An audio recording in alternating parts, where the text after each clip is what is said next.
This is Lewis Hart for Boxing Social in association with Empire Fight Store and William Hill. Delighted to be joined with Johnny Nelson. We're here in the capital. Boxer have got their breakthrough. Caroline Dubois fights for a world title, but a bit of a stepping stone for her, would you say? How's things, mate?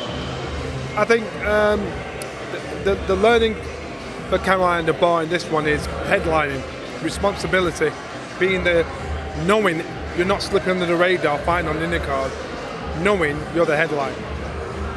Some fighters can't deal with that kind of pressure. Some fighters revel in that kind of pressure. I think Caroline's one of those fighters that loves that kind of pressure. That's who she is, that's what she's about. And what a great way to learn in your career. When you look at Caroline, Sky are giving her a real push, and we also see Fran Hennessy on this undercard as well. Is it good to see that we see potential two future faces of Sky boxing in the women's game? Fran Hennessy, it's her pro debut. I know nothing about her. The way she hit the pads there, I'm like, shit. You know this young girl's been doing a lot behind the scenes before she's even got to this point. I think Mick Hennessy, a Pops, is going to be very grey and very bald very soon because he's got two kids that are in the mix of boxing.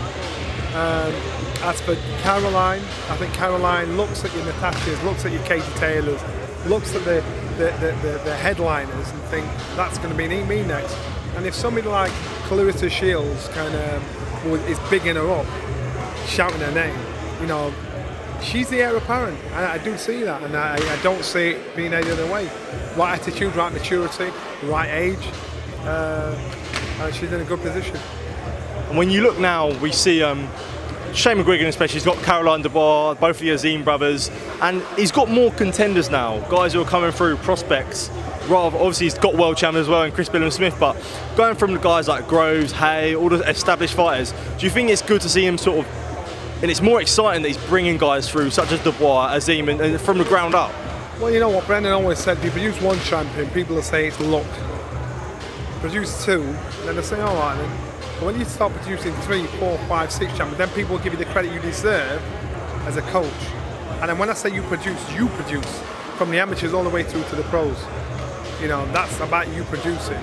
So if you're in a gym that's full of champions, don't be gassed by what you see. If you're in a gym with a coach that knows how to make champions from scratch, that's where you think, wow, there's some magic in it.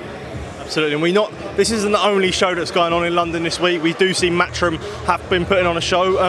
Back in the day, the board never used to allow things like this, like never used to allow two promoters having fights on the same day, especially large promoters.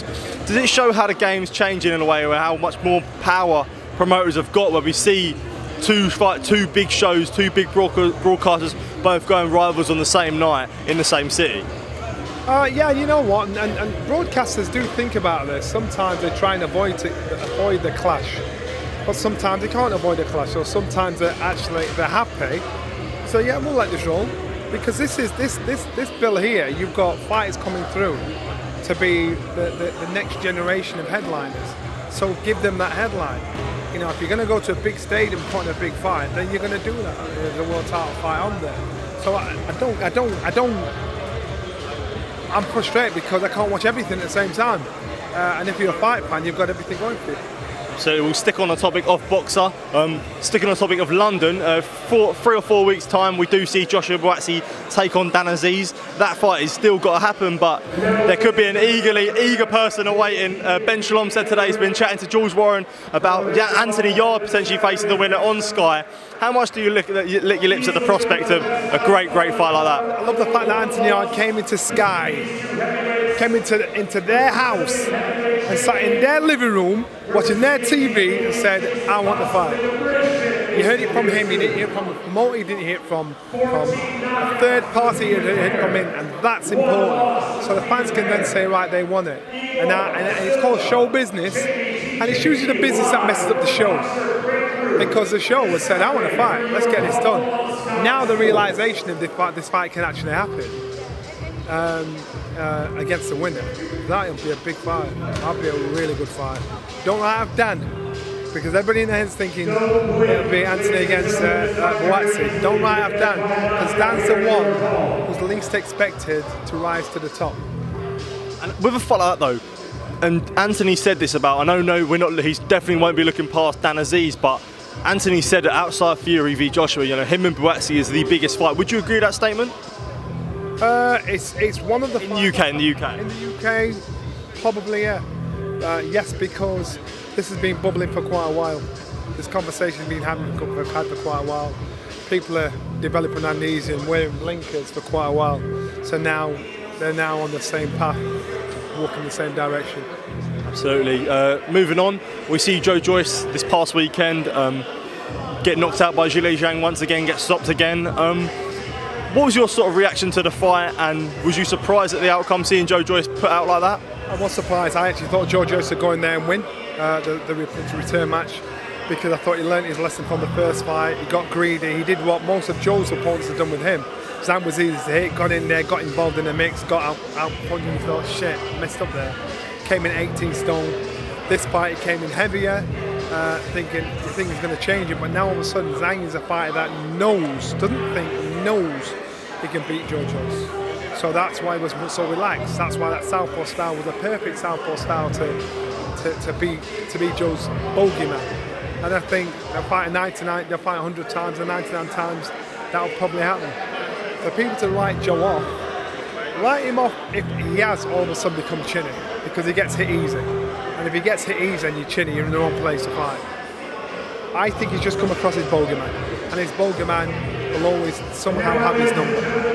And that's what you've got to look out for. With what you were saying there about people writing Joe Joyce off, Tony Bellews came out of comments saying that he didn't think Joe Joyce could beat Fabio Wardley, who's the British champion. No disrespect, but does it show how much attitudes can change in boxing, where one loss, two losses, all of a sudden you've gone from a 90s modern day George Foreman to now not even being British level?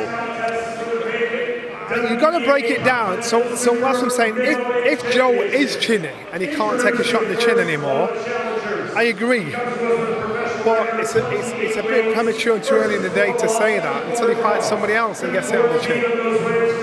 I think timing is everything. I think the problem is for Joe, you now think, well, I'm a chinny. I've been knocked out twice. Every fighter thinks it. So when Joe boxes again, if he is chinny and that aspect of his army is gone, then I agree with Tony. But if he isn't, then you know what? That's the wrong shout. And with Joe Joyce, and you look at his team and Queensberry, when he was mandatory for Alexander Usyk, he had the WBO interim belt. Do you think they'll look back on picking Zhang as an opponent and kick themselves and regret it? No, because they made the same mistake what people have made with Joe. He's slow and easy to hit. And what they've done is gone in there, they've not had the discipline to not be greedy to pull the shots. So Joe just made the mistake in other fighters have made with him. So will they kick themselves? Yeah, of course they'll kick themselves, because look at the result, look what's happened. And he had to try and right a wrong.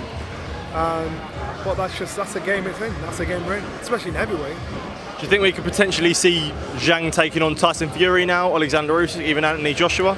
If they give him the opportunity, yeah. If he puts himself in a position where they've got to fight him, yeah. But he's the kind of fighter that you fight him if you have to.